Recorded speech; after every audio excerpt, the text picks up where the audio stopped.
As Amigas de Eleanor, um podcast da FLAD sobre histórias de mulheres extraordinárias. Ao vivo com Raquel Vaz Pinto e Pedro Vieira. Olá ouvintes, desta vez não temos espectadores ao vivo, Raquel, o que é um descanso. E não temos gongo. Outro descanso. Aliás, este episódio, eu estive a pensar como é que havia de classificar este episódio. É evidentemente um episódio especial por causa da data de que vamos falar e vamos explicar porque é que é especial, mas é também o verdadeiro episódio fora de série, ou como dizem os franceses, hors série. Porque é fora da série de episódios que estamos a gravar, portanto depois deste irá para o ar o episódio 7, este é o episódio 6,5, digamos isso, assim. 6,5 é bem. Para Tipo Fellini, uma coisa mais... Sim, é entre o Fellini podcast. E aquele lubinho de John Malkovich em que o escritório estava entre dois pisos. E portanto é fora de série, não só porque vamos falar sobre o Dia da Mulher e também porque temos duas convidadas especiais que, além de serem elas próprias fora de série, vão poupar-nos imenso trabalhinho. É verdade, olha, este episódio que tem todo este contexto que o Pedro acabou de explicar é o episódio que a nós, dupla, nos vai dar maior prazer possível, porque em bom rigor quem vai trabalhar e dar o litro são as duas nossas convidadas, e o objetivo deste episódio é muito simples. É assinalar os 50 anos do 25 de Abril e, sobretudo, assinalar essa data e tudo aquilo que temos feito, entretanto, em relação a cerca de metade da população. Ou seja, de facto, há 50, há 60, há 70 e por aí fora anos, as mulheres estavam impedidas ou, pura e simplesmente, não tinham voz. E hoje trazemos duas convidadas cuja voz, em termos de ciência e em termos de política, são extremamente interessantes e importantes. E por isso, obrigada à Joana Lobo Antunes e obrigada à Maria Castelo Branco por terem aceitado esta coisa nova. Quando tens o verbo ter, podes dizer aceitado. Contigo, não é? É contigo. Isto tu é que és o cromo do português, em bom rigor. Sou muito, sim. E então, vamos a isto. Obrigada às duas. Muito obrigada. É mesmo muito, muito bom começarmos assim. E obrigado por nos aliviarem a carga de trabalho, sobretudo por isso. Mas estamos cá para isso, as mulheres é para isso que convidam, não é? Sim. Aliás, quando a Raquel propôs esta ideia, disse, isso é ótimo, acho ótimo, ainda bem. Podiam ser mais até, e fazíamos vários episódios e folgávamos mais tempo. Mas parece que não pode ser. Também assinalamos desta forma muito suave os 50 anos de uma legislação laboral que protege o direito ao descanso. Portanto, há toda uma panóplia de coisas por onde podemos pegar para comemorar a Revolução de 74. Joana, nós vamos esclarecer os ouvintes, os milhares de ouvintes, a vasta audiência que nos acompanha sempre. Depois temos criticado o James Bond e os Beatles, talvez não. Por causa essa dos Beatles, se calhar exageramos um bocadinho. Não, fizemos bem. Não foi? Pronto, é que nós temos uma embirração, enfim, bom, quem já nos ouviu já sabe. Vamos já embora. Já sabe disso. Eu sabia que isto ia criar dissensões. Joana, vamos praticar aquele exercício, aquela espécie de ginástica, não sei qual, escolherás o desporto adequado, que é pegar em figuras que nos inspiram. É isso que nós costumamos fazer todos os meses neste Amigas de Eleanor, da FLAD, e começamos por ti para pegares numa dessas figuras inspiradoras, numa dessas mulheres inspiradoras, em que tu pensaste assim, imediatamente após termos te lançado o convite, tenho a certeza absoluta. Olha, eu fico muito contente que me tenham convidado para falar de ciência, é uma coisa que eu gosto muito e fico sempre contente de poder pôr a ciência na conversa, mas eu acho que eu e toda a gente, quando se fala de ciência e se pede para pensar numa mulher, eu acho que não deve haver ninguém no planeta que não pense de imediato na Marie Curie. Acho que é impossível não pensar de imediato nesta mulher. E olhando para a história dela, de facto, ela existem muitos motivos para isto acontecer e para ela ser tão conhecida. E estava a Raquel há bocado a dizer que de facto havia muitas coisas que as mulheres não podiam fazer. A Marie Curie é polaca e ela saiu da Polónia e foi para a França, foi para Paris e não pôde continuar na sua Varsóvia querida. Ela queria continuar lá, mas não podia porque não era permitida às mulheres irem para o ensino superior. E portanto ela, se queria fazer um curso, não podia ficar no seu país, tinha de emigrar. E assim fez, conseguiu arranjar algum dinheiro, foi para Paris, onde pôde, e aí em Paris já podia ir para a faculdade, e ficou muito contente porque pôde prosseguir os seus estudos em ciências, que era o grande interesse dela, onde veio a conhecer aquele que se tornou o seu marido e uma dupla muito famosa, que foi o Pierre Curie. Maria era uma mulher de tal forma fora de série como este programa, que as más línguas diziam que a grande descoberta de Pierre Curie tinha sido a Maria. E portanto ela de facto começaram os dois a trabalhar, começaram a montar um laboratório, começaram a fazer as suas descobertas na área da física, a tentar perceber. Hoje em dia toda a gente sabe o que é radioatividade, ou pelo menos acha que sabe o que é, sabe umas coisas. Imaginamos, não é? Imaginamos e sabemos para que serve, mais ou menos, mas na altura não se sabia. E foi ela e ele, em dupla, que perceberam o que era radioatividade e o que é que podiam ser elementos radioativos e uma série de outras coisas. Curiosamente, ela depois quis tentar voltar para Varsóvia, já tinha o curso feito, mas na Polónia diziam: não contratamos mulheres como professoras no ensino superior, e portanto ela teve a vida toda a tentar voltar para a Polónia, só que sem conseguir, porque na Polónia não lhe era permitido fazer aquilo que ela queria fazer, e portanto aí foi continuando. Veio a tornar-se a primeira mulher de sempre a ganhar um prémio Nobel, ganhou o prémio Nobel da Física junto com o seu marido e com um outro cientista. Curiosamente não lhe queriam dar a ela. Foi um elemento do Comitê Nobel, um homem, que se insurgiu contra não quererem dar o Nobel à Marie Curie e disse: não é possível não lhe dar também, porque ela trabalha em dupla com o seu marido, portanto todas as descobertas que ele fez são em dupla, todos os artigos científicos são feitos em parceria, portanto seria... Não se pode fatiar o prémio. Não se pode eliminar a mulher da história. E foi assim que ela se tornou a primeira mulher a ganhar o Prémio Nobel da Física. Anos mais tarde vieram a dar-lhe também o Prémio Nobel da Química e ela tornou-se a primeira mulher e, na verdade, uma das duas pessoas a ganhar 2 vezes o Prémio Nobel em categorias distintas. E, portanto, ela tem uma data de primeiras coisas que foi ela a fazer. E para além de ter descobertas absolutamente extraordinárias que mudaram o nosso mundo ainda hoje, conseguiu ter o reconhecimento. Uma das coisas que eu penso muito é: será que ela teria tido esse reconhecimento se não trabalhasse em parceria com o seu marido, que lhe permitiu ter o reconhecimento enquanto mulher? Porque tem outras mulheres para falar e que se calhar não tiveram a mesma sorte, se calhar... Achas que ainda assim então precisou de alavancar-se no marido? Sim, para poder ter as portas abertas? Sim, independentemente dele ser marido, era seu colaborador, não é? Trabalhavam em parceria, por acaso era seu marido. Mas aquilo que me parece é que esta história há aqui 2 homens muito importantes. Por um lado, o Pierre Curie, com quem ela trabalhava e com quem, à conta dessa parceria, conseguiu ter apoio institucional e ir continuando a fazer o seu trabalho. Eu não sei se lhe teriam dado um laboratório se fosse ela sozinha. E não lhe teriam dado o Prémio Nobel se não fosse um homem insurgir-se contra isso. Portanto, isto vai dar um argumento muito importante, que é: não podem ser só o ónus da luta pela igualdade de oportunidades e de direitos, o ónus não pode estar só nas mulheres. São os homens que têm de ser também parceiros nesta luta. E são os homens para quem tem de ser uma impossibilidade não dar crédito às mulheres quando elas merecem o crédito. Não se pode não dar condições às mulheres quando elas o merecem. Eu não digo, depois há aquele argumento que me faz, eu não sei a vocês, mas a mim faz-me verdadeiramente saltar a tampa, que é essa coisa das cotas. Então agora vamos passar a ter mulheres incompetentes só porque são mulheres? Meu Deus. Não. Sempre tivemos homens incompetentes só porque são homens. Poucos. O teu caso salta-te a tampa. A minha Salta-me é a tipo tampa. erupção vulcânica. Salta-me mesmo a tampa. Mas porquê é que vocês estão a partir do princípio que só por ser mulher vai ser incompetente? Ou a quantidade de homens que, em bom rigor, não me levem a mal, mas não são propriamente um grande apanágio de qualidade. Sim. Pronto, também podemos ir por aí. Há muitos. Eu próprio fui escolhido por sorteio para fazer Isso, este programa. com certeza. Portanto, Não, mas tu és o nosso John Stuart Mill, já te disse isto mais do que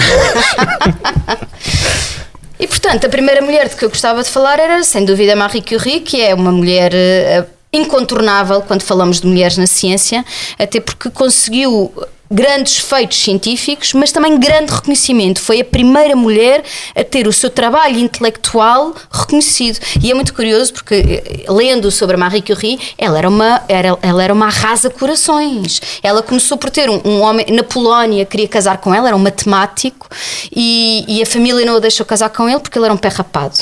E diz-se que ele, muitos anos mais tarde, já muito velhinha, fizeram uma estátua à Marie Curie na Polónia e ele sentar-se e enfrentar a estátua da Marie Curie a suspirar por ela. O Pierre Curie também se apaixonou por ela mortalmente e quis casar com ela, e ela fez questão e disse: olha, mas eu não quero casar pela igreja, e casou com a roupa que ela usava também no laboratório. Foi todo um statement. Ela era uma grande feminista avant la lettre. E outra das coisas que isso me faz surpreender é quando nós vemos as fotografias da Marie Curie, ela tem ar de chata, muito séria, cinzenta. Deve ser da radioatividade, do convívio, talvez. E ela tem assim um ar assim um bocadinho aborrecido, e tu olhas para aquelas fotografias e pensas: isto de facto, quem vê fotografias não vê pessoas, não é? Não achas que isso também é uma forma das mulheres se protegerem numa sociedade que é ainda hoje em dia, então na altura ainda era mais patriarcal, e a mulher é sempre vista de forma muito sexualizada, e portanto tu tens que passar sempre uma imagem de dessexualização completa, de aborrecimento completo, para conseguir ser levada pelo menos quase tão a sério como um homem, que normalmente quanto mais solto estiver... Solto, mais... é muito elegante, Maria. Sim. Agora estiveste bem. Agora estiveste bem. Não pude. Uma certa contenção. Não pude. Eu tenho que me conter nestas descrições. Mas quanto mais solto for, até mais longe vai. E as mulheres normalmente é o contrário. Não achas que pode ter sido por isso? Essa contenção também da parte de Marie Curie? Talvez. Sabes, eu fico também... Outra das coisas que me faz saltar a tampa, quando há mulheres em lugares de topo e que gostam de se arranjar, e que são criticadas por isso, por usarem saltos, por usarem maquilhagem, por usarem... Por causa da vaidade. E eu fico sempre irritada. É que pode-se fazer tudo, não tem de se escolher. Eu lembro que aqui há uns tempos havia uma campanha que era: não quero ser princesa, eu quero ser astrofísica. E eu pensava: mas porquê que eu tenho de escolher? Porquê que eu não posso ser princesa astrofísica? Isso. Posso, se eu quiser. Mas compreendo que às vezes, para nos levarem a sério, se evitarmos coisas que chamem a atenção para o nosso visual, as pessoas ouvem mais o que nós dizemos. Para o facto de sermos mulheres, mais do que o visual. Sim, sabes, olha, eu tive isto agora é uma conversa um bocadinho lateral, vocês vejam lá se depois quiserem cortar esta parte à vontade. Nós temos tempo. Eu quando estava no doutoramento, eu estava num laboratório de química orgânica, e houve uma altura que eu disse: eu sou muito morena, as pessoas lá em casa não me estão a ver, mas eu sou muito morena. E houve uma altura que eu disse: eu quero ser loira. E pintei o cabelo de loiro. E foi estranhíssimo, porque os meus colegas no laboratório, que falavam comigo de uma certa maneira enquanto eu era morena, quando eu passei a ser loira no mesmo setting, parecia que de repente era diferente. E eu percebo isso um bocadinho que tu estás a dizer, que é, se tu tiveres e pronto, esta era a experiência, porque eu era exatamente a mesma pessoa no mesmo ambiente. E, portanto, as pessoas olham para nós um bocadinho diferente, tipo, esta aqui tem um certo... Não resististe a fazer uma experiência, no fundo, mesmo de forma inconsciente, fizeste uma experiência no teu laboratório. Foi. E comprovou um resultado. Foi. Mentes cientistas são assim, nunca param. É assim, não param. Nunca param sempre de experimentar e de testar as pessoas. Portanto, repara bem o que é que ela tem nada a fazer connosco. E está a fazer neste episódio, tenho a certeza. Várias experiências. Maria, tu trazes uma figura bem diferente, mas que também foi muito, muito forte e pioneira. Eu trouxe várias figuras, como tu sabes, Raquel. Mas vamos começar pela primeira. Vamos começar pela primeira. Então, para mim, uma das pessoas mais importantes no meu percurso político e que conheci tarde foi Bell Hooks.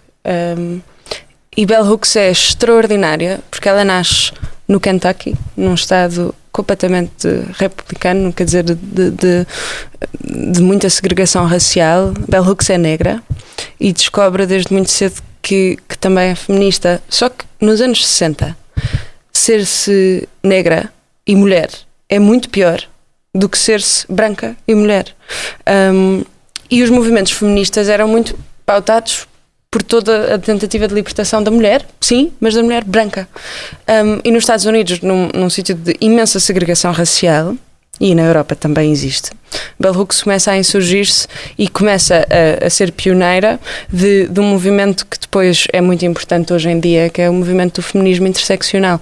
Porque se o feminismo é muito importante para a libertação das mulheres, temos que ver que é muito importante no início para a libertação das mulheres que têm dinheiro, porque podem falar, porque não têm que trabalhar em fábricas, por exemplo, para mulheres que são brancas e, portanto, para as quais os homens olham de forma um bocadinho menos difícil do que uma mulher que seja negra e pobre, e ela começa a descobrir que não é só a condição de mulher que nos aflige, é muito mais difícil para ela ser ouvida, porque tem todas estas condições que a constrangem, de certa forma. Não se podem destrinçar, não se podem separar.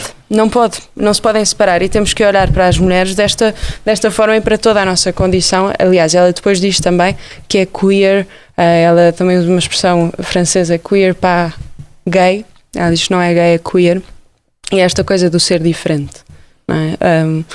Ela não encaixa em nenhuma caixa específica, porque na verdade nós somos todo este conjunto de caixas. Uma mulher lésbica não sofre o mesmo tipo de discriminação que uma mulher heterossexual. Uma mulher lésbica negra não sofre o mesmo tipo de discriminação que uma mulher branca e negra. E isto é muito importante, nós termos esta noção, porque depois começamos a perceber que na verdade o feminismo não é só um movimento completamente em bloco. E é mais fácil se for em bloco das mulheres brancas, mas e as mulheres negras? E isso é uma discussão que eu acho que a Bell Hooks faz cedo para nós. Ela começa a fazê-lo anos 70, 80, ela escreve mais de 40 livros e os livros são extraordinários, eu recomendo mesmo a leitura, mas é uma discussão super importante em Portugal. Nós ainda não começámos a falar de racismo a sério em Portugal, da nossa história, sem amarras. E sem amarras ideológicas no sentido de amarras emocionais ao passado. Ainda temos muito essas amarras, ainda temos muito a sensação de que olhar para a história portuguesa de forma crítica é dizer que odiamos Portugal, e isso não pode ser. É ser antipatriótico. É ser antipatriótico e não pode ser, quer dizer, amo o meu país, mas Portugal fez tudo bem, não fez. Não fez mesmo, e nós ainda continuamos a não fazer. Continuamos a ter pessoas que não conseguem apanhar um táxi. Uma coisa muito simples, quando eu vou, se eu não tiver dinheiro comigo, e não tiver bateria no telefone para chamar um serviço qualquer de Bolt, Uber, o que seja, não quero favorecer nenhuma empresa. Chamemos-lhe TVDE, pronto. Se eu não tiver esse dinheiro, eu posso dizer, olha, posso entrar num táxi e dizer o seguinte, isto faz, olha, eu vou para a minha casa, tenho dinheiro em casa, por favor deixe-me entrar, não tenho aqui dinheiro comigo, eu depois para a porta, eu vou a casa, trago. Para uma mulher negra isto é super difícil. Aliás, eu sei de um caso de uma amiga minha que não conseguiu já fazer isso, já lhe foi negado. Mas porquê? Porque ela é negra. E temos esta noção. E porquê que é isto também? Porque o facto de ser negra, uma mulher negra, está associado também à classe. E, portanto, e depois a mulher, não é? E todas estas posições sociais fazem com que a vida desta minha amiga seja muito mais difícil do que a minha vida, apesar de sermos as duas mulheres e de sofrermos as duas de machismo. E é muito importante nós começarmos a fazer essa reflexão histórica. Eu espero que o feminismo interseccional ganhe muita força em Portugal, como ganham nos Estados Unidos, e que nós consigamos aprender um bocadinho a fazer uma revisão histórica de uma perspectiva crítica e não a crítica e super emocional. Eu não gosto muito do iluminismo e do racionalismo todo, e não gosto da crítica do iluminismo à emoção. Eu acho que a emoção é importante, mas é importante nós conseguirmos perceber que há pessoas que estão a sofrer e nós estamos a ignorar porque é mais confortável. Já agora, para não fazermos só publicidade às plataformas TVDE, Bell Hooks tem livros publicados em português no Orfeu Negro, uma editora altamente recomendável que se dedica muito ao pensamento, portanto fica também a sugestão. Bell Hooks tem tudo em minúsculas, também, temos de ser rigorosos. É um detalhe tal muito como importante. o poeta E. Cummings, estas pessoas com as minúsculas, enfim, eu também escrevo muito com minúsculas e percebo perfeitamente, estou totalmente solidário. Joana, vamos regressar a ti agora, vamos fazer uma espécie de contraponto de visibilidade, fama, relevância, mesmo para quem não está nada a par dos temas de ciência. Resolveste trazer uma figura que é a antítese disto tudo. Sim, eu trago uma outra mulher, que é uma mulher cujo trabalho é muito importante, mas cujo nome, para a maior parte, o nome dela, para a maior parte das pessoas não quer dizer nada, que é Rosalind Franklin. Eu penso que para toda a gente ADN ou DNA, conforme lhe queiram chamar o acrónimo, é uma palavra, já é uma palavra em si mesma. Toda a gente sabe o que é o ADN, aliás. Já está no nosso ADN. Já está, as pessoas adoram dizer, isto já está no nosso ADN. Ai, minha Nossa Senhora. também é daquelas É o expressões. perigo depois de É o perigo. naturalizar as coisas. Mas faz Pronto. parte. É a Nós apropriação não- cultural, como se diz agora. Mas nós temos que fazer esse. É todo um caminho que temos de fazer na ciência, que é deixar as pessoas apropriarem-se. Então, a descoberta do ADN, da ADN, toda a gente sabe o que é. Algumas pessoas associarão a descoberta do ADN ao James Watson e ao Francis Crick.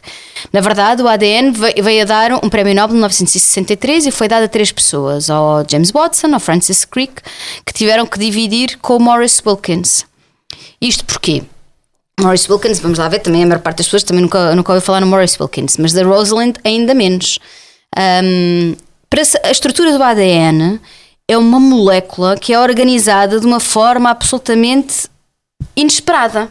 Não há nenhuma outra molécula como aquela na natureza. E é uma molécula absolutamente espetacular. Mesmo espetacular. Eu sou fascinada pela estrutura do ADN. Como é que uma coisa destas aconteceu assim espontânea? Como é que ao longo dos anos se conseguiu organizar o material genético daquela forma? Criação divina não te convence? Não?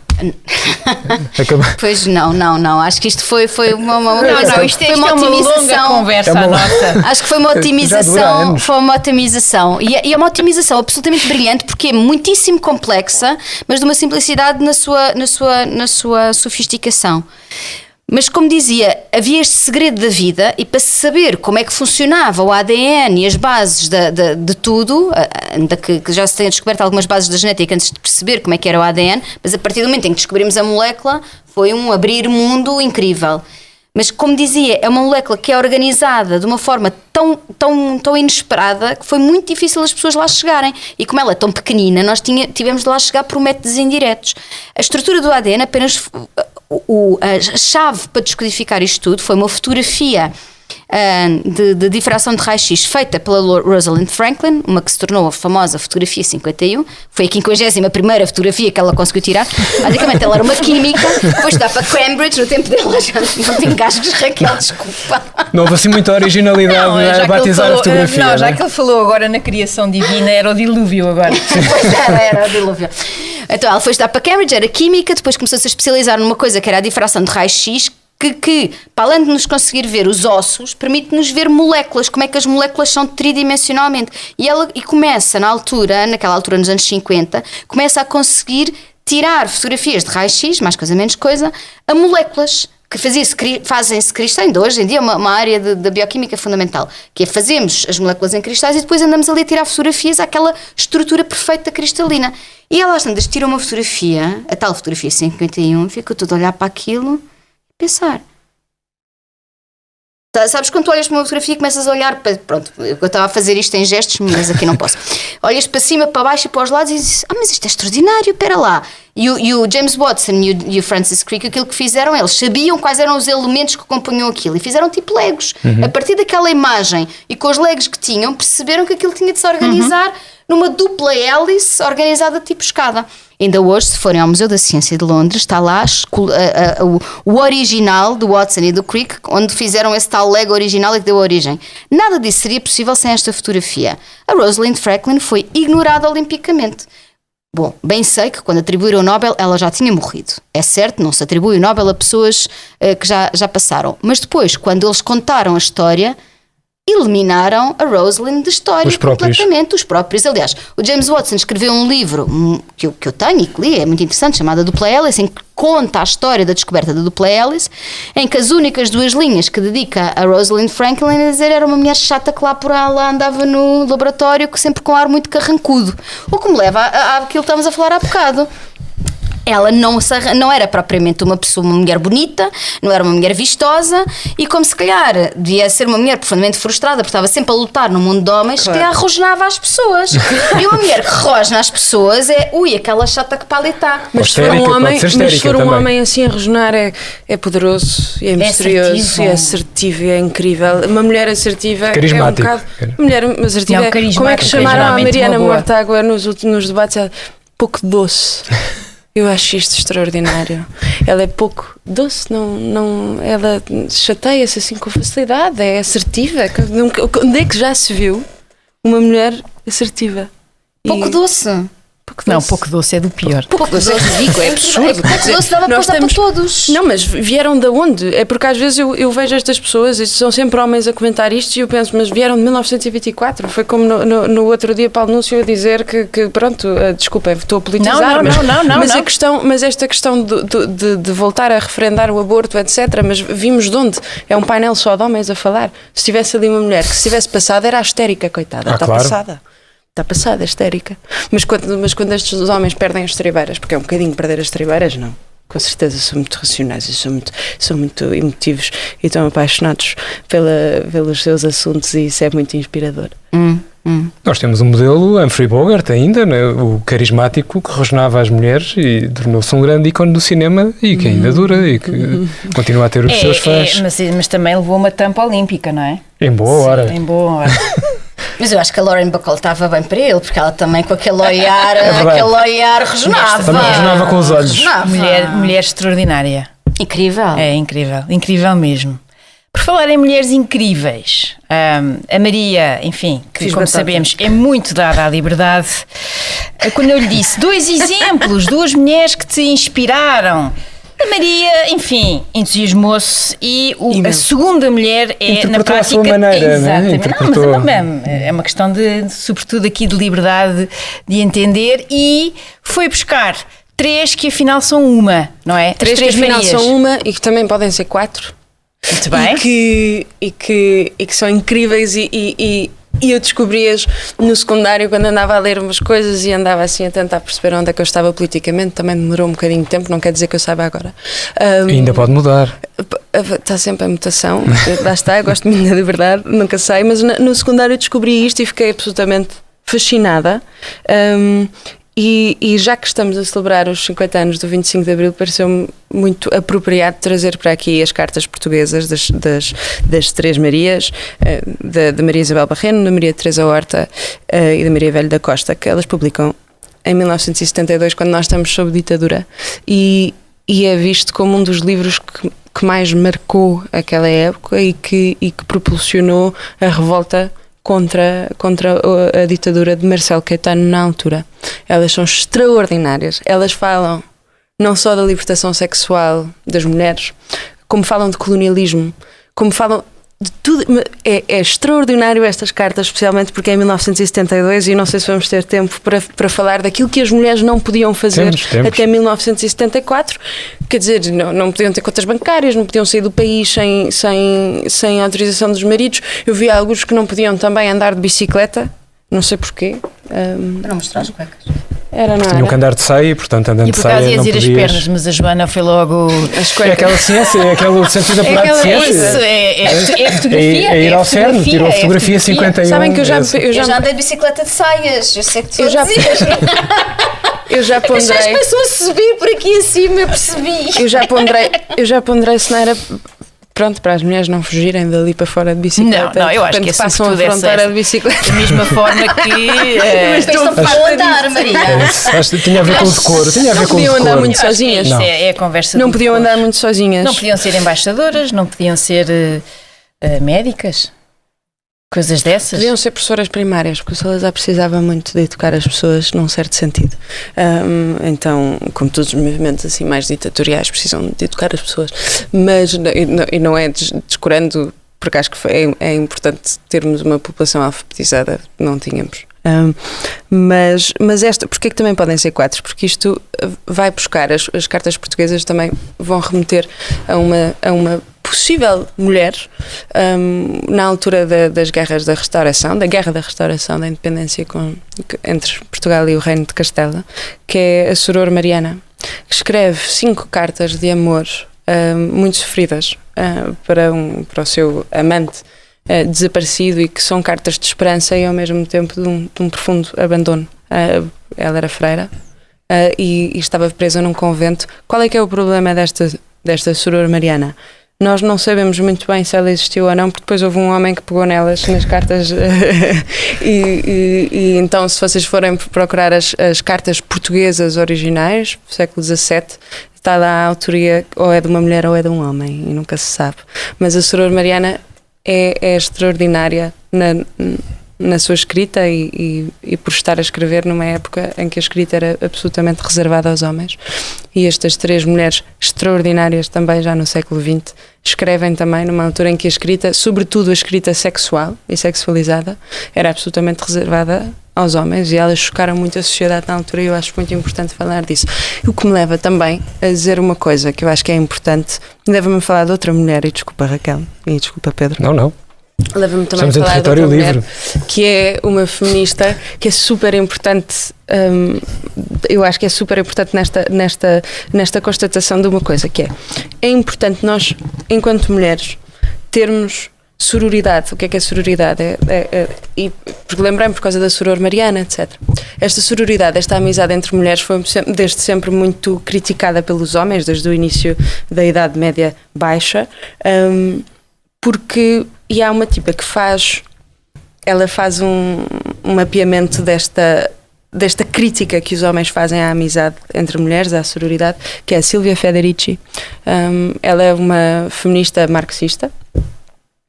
E, Só portanto, qualidades. Só qualidades. Obrigado, Maria, obrigado. Pedro neste momento está em êxtase a pensar. Eu gosto muito dela, eu não Se sou calhar nos marxista. próximos episódios vou trocar a Raquel pela Maria, não é? Talvez. Eu não faço, eu vou fazer aqui uma declaração, que é, eu não sou marxista, e apesar disso gosto muito dela, porque eu acho que é preciso mesmo nós despolarizarmos certa, temos assim um bocado sempre de pudor de ler coisas que quase que parece que nos vão influenciar e depois não conseguimos sair dali daquele poço. Eu gosto muito dela, apesar de discordar de muitas coisas, mas há este princípio que é muito interessante. Ela vai buscar a etimologia da palavra gossip.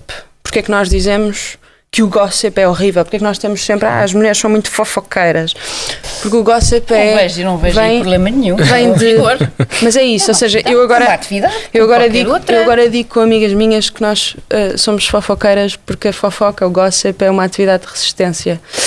Porque é mesmo, o gossip vem de gossip, entre mulheres que se chamavam gossips entre elas, eram irmãs umas das outras, eram madrinhas.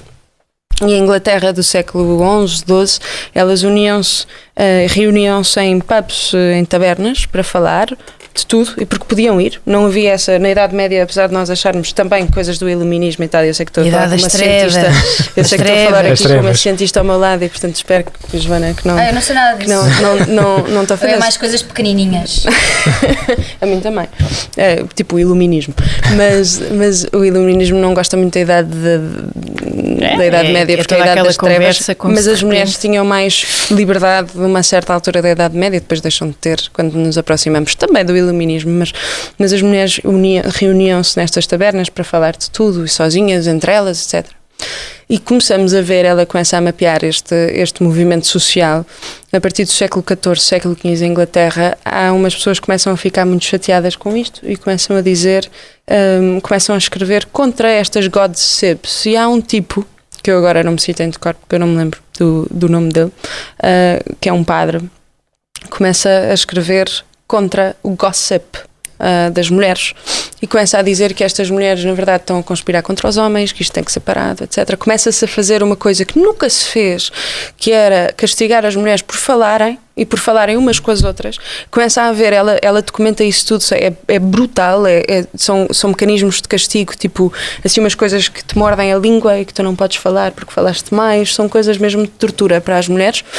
Começa isto também se alinha com a caça às bruxas que existe, que na verdade são mulheres que sabem de medicina, que são precursoras da ciência, e que quando são homens são os curandeiros, e quando são mulheres são as bruxas, ou porque são diferentes, sim, ou porque falam demais, ou porque se insurgem, são sempre as bruxas, e começa a haver uma perseguição brutal às mulheres, que culmina todo este mapeamento do gossip culmina na Silvia Federici, culmina no século XIX, quando vemos os manuais de boas maneiras das mulheres, em que todos os manuais dizem uma coisa extraordinária, que é, uma boa mulher não se pode relacionar com outras mulheres, porque essas outras mulheres vão tentar virar-te contra o teu marido.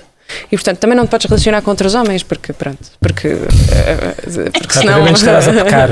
Estás a pecar, exatamente. Portanto é só o teu marido, não é? Esta tentativa que hoje nós em dia, quando estamos e os filhos. E quando nós estamos a olhar para relações tóxicas, um dos maiores indicadores é quando a pessoa te isola do mundo inteiro. No século XIX isso era mesmo bem visto quando o homem isolava a mulher do mundo inteiro, especialmente das suas amigas mulheres. E nós depois olhamos hoje em dia para a importância que é nós, enquanto mulheres, partilharmos experiências, porque eu posso estar a sofrer, por exemplo, estou no trabalho e há um homem que me incomoda de certa forma, mas eu nem consigo, epistemicamente, é uma violência epistémica, porque eu não consigo perceber o que é que me está a acontecer. Se de repente falar com uma mulher que lhe está a acontecer exatamente o mesmo, eu já não sou maluca. Porque esta coisa de nós sermos chamadas bruxas e malucas e que não estamos a ver bem, que somos demasiado emocionais e que nunca vemos com a razão, é uma coisa que nos persegue há séculos e que foi construída. E esta separação entre nós foi construída quando nós dizemos as mulheres são piores às vezes umas para as outras do que os homens. Esse é um dos grandes chavões que se ouve recorrentemente. Porque é verdade, porque nós fomos ensinadas a ser assim. Até porque fomos ensinadas a pensar em lugares para nós, naqueles lugares para nós só existem um ou dois, porque o resto é dos homens. Aquele lugar só pode haver uma mulher em cada sítio, porque se houver outra mulher está a competir com o meu lugar, porque é quase tipo, lá está, só existe aquele espaço muito pequenino no mundo dos homens onde nós nos podemos pôr e é só mesmo se nós formos extraordinárias. E esta rivalidade que é imposta sobre nós, é tão importante tomarmos consciência dela, tomarmos consciência que foi imposta, que é uma coisa construída socialmente e que a maneira de a alterar é pela sororidade. É por vermos uma mulher a subir e pensarmos, calma, há espaço para todas, há espaço para todos os homens e a maior parte deles são tão medianos naquelas posições. Uma mulher para ser CEO de uma empresa é absolutamente extraordinária. Porque tem que ser, teve que ser. Eu gostava de deixar esta nota e, portanto, já falei de imensas mulheres. A Soror Mariana é extraordinária, as Três Marias extraordinárias são, e a Silvia Federici abre muito os olhos nesta questão do gossip e da sororidade. Eu acho muito já agora, antes de rematarmos, dois factos sobre as Três Marias, já que trouxeste o assunto à colação, como se costuma dizer. Não foi só a ousadia de escrever um livro, aliás, um livro que literariamente é muito relevante, independentemente das consequências sociais e políticas. É um livro muito relevante literariamente e que teve na sua gênese uma agressão física. A Maria Teresa Horta, que já tinha a mania de escrever coisas erotizadas na poesia, foi espancada na rua por uns tipos que lhe disseram: vê lá se aprendes a parar de escrever. E foi depois desse espancamento que as três amigas resolveram então fazer esta declaração de amor à literatura anónima, em que não se sabe quem é que escreveu o quê, embora haja muitas teses, elas nunca revelaram, e já só uma está viva e com certeza morrerá sem dizer quem é que escreveu o quê.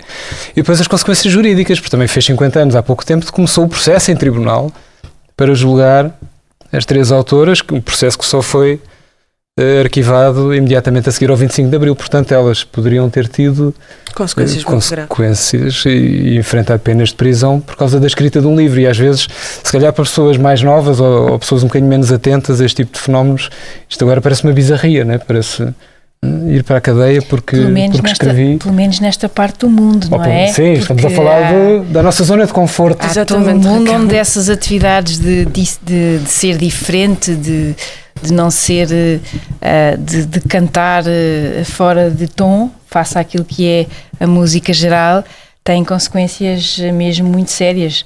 Nós, aliás, neste podcast temos tentado trazer algumas dessas histórias e de nomes de mulheres que de facto nós temos pelo menos a obrigação de não esquecer, de não as deixar cair no esquecimento. Olha, eu já que não trouxe tantas mulheres como a Maria, queria só fazer Maria, aqui uma sabes, ponte. Não é? Libertária, pronto. Estou a ver. Não teve quaisquer regras. Libertina, não embora. Libertina. Então, queria só dizer uma coisa, que de facto a Marie Curie não pôde ir para a faculdade porque na altura não podia fazer estudos superiores na Polónia. Hoje em dia o panorama é muito diferente. Hoje em dia, na maior parte do mundo, as mulheres já podem estudar. Em Portugal é um país onde já temos uma enorme representação das mulheres na ciência e no ensino superior, que é de louvar. No entanto, não posso deixar de sublinhar que as mulheres em lugares de topo e no topo da carreira ainda são uma minoria. Claro que toda a gente me diz, é uma questão de esperar, porque se há muitas na base, isto vai esperarmos tempo suficiente. Mas nós não podemos só esperar, não vamos lá só com esperar, é necessário estarmos muito atentos e, portanto, que há uns tempos eu dizia, muitas vezes eu trabalho num sítio onde há muitos homens e muitas vezes eu tenho mesas inteiras em que só tenho homens e tenho que ter pelo menos uma mulher nesta mesa. Para que é que estás com essas conversas? Temos uma ministra que é mulher, temos uma presidente da Fundação para a Ciência e Tecnologia é mulher. Não te chega? Não.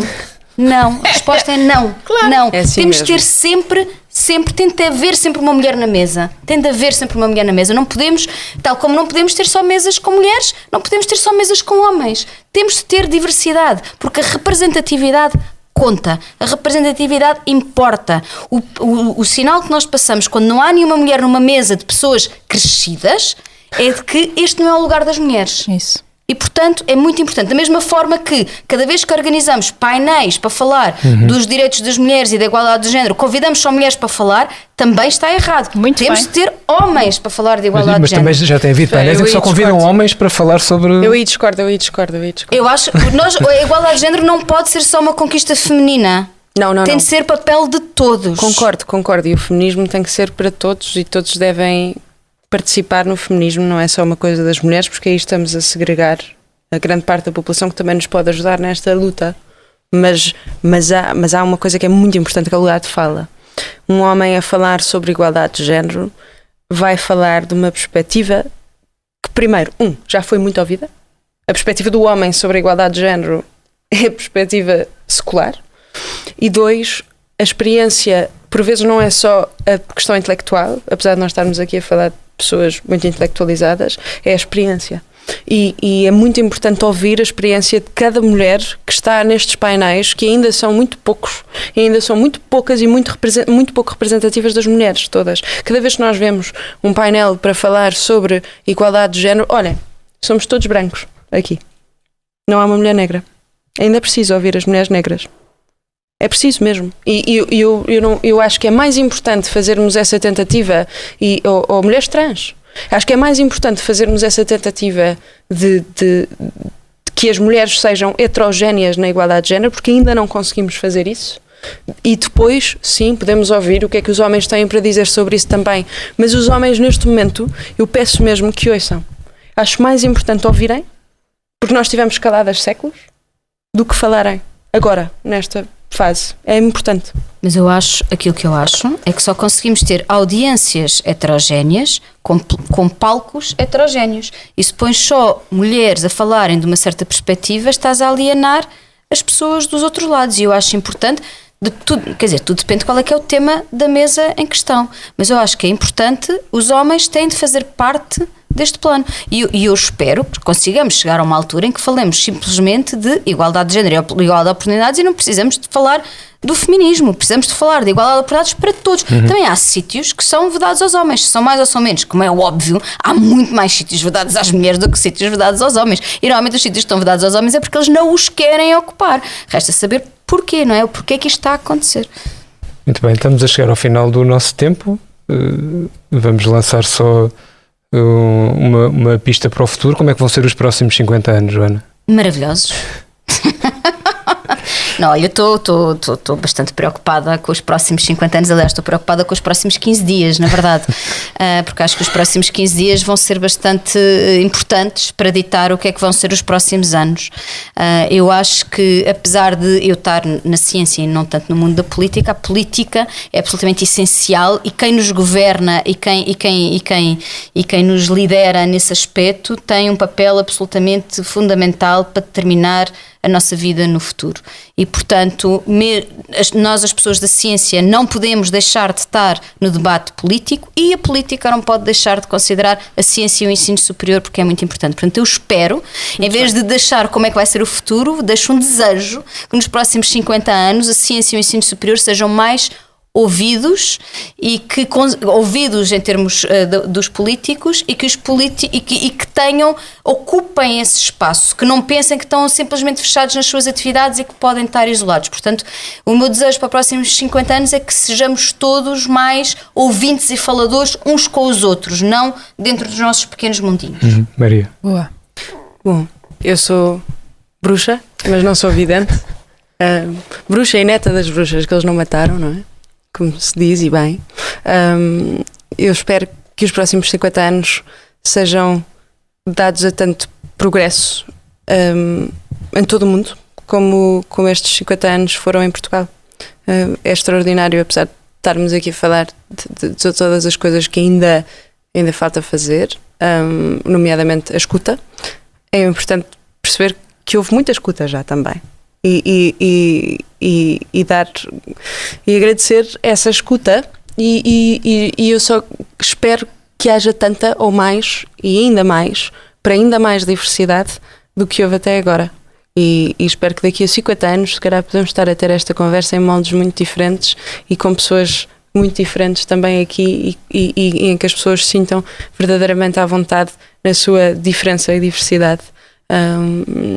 Espero mesmo que sim. Vamos ver o que é que os próximos 15 dias nos guardam, de facto.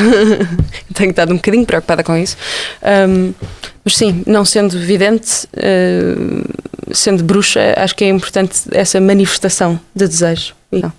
Muito bem, foi o nosso episódio especial do 8 de março, que já agora foi um dia de luta e não um dia de ida às floristas.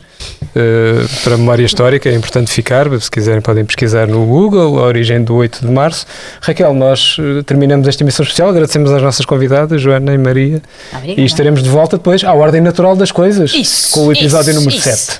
O episódio número 7, em que vamos dia 15 de março, não, 18 de março, desculpem, 18 de março, às 18h30, e vamos falar de mulheres que resistiram à tirania, resistiram a forças de facto quase inexpugnáveis e ainda assim conseguiram resistir, ou como o Pedro tão bem escreveu, quer dizer, antes de dar o braço, como é que é? Mulheres que não quebraram e não torceram. Isso, que não quebraram e não torceram. Portanto, fica o desafio para o 18 de março. Obrigado por nos ouvirem. Muito obrigada.